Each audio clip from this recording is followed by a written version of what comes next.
S'il faut revenir dans la rue, on reviendra. Maintenant, nous vous demandons à tous de vous disperser dans le calme.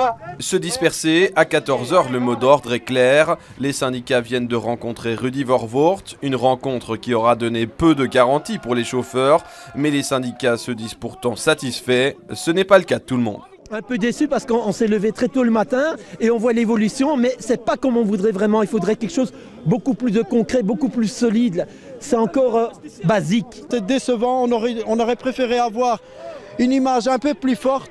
La moindre des choses, interdire Uber à partir d'aujourd'hui de travailler sur les zones de Bruxelles. Le travail en noir était vraiment illégal et ça touche toute la population. Aujourd'hui, la mobilisation des taximans était européenne. Des chauffeurs sont venus d'Italie, de France ou encore d'Espagne. Tous s'opposent au plan taxi du ministre Smet, un plan qui prévoit l'instauration d'un statut pour les chauffeurs Uber. Demain, les prochains mois, les prochaines 2 années, arrive à Barcelone, à Madrid, Rome, Paris, à toute l'Europe. Et je viens ici pour connaître la situation. On est solidaire au taxi. On est taxi, donc on veut aider les collègues. On est solidaire avec les Belges, tout simplement. On n'est pas venu là pour montrer des choses. On est venu là parce que leur combat, c'est notre combat. C'est la même chose. C'est exactement le même problème. Et c'est exactement les mêmes trahisons. Trahison, c'est le sentiment exprimé par certains, alors ils décident de poursuivre le blocage.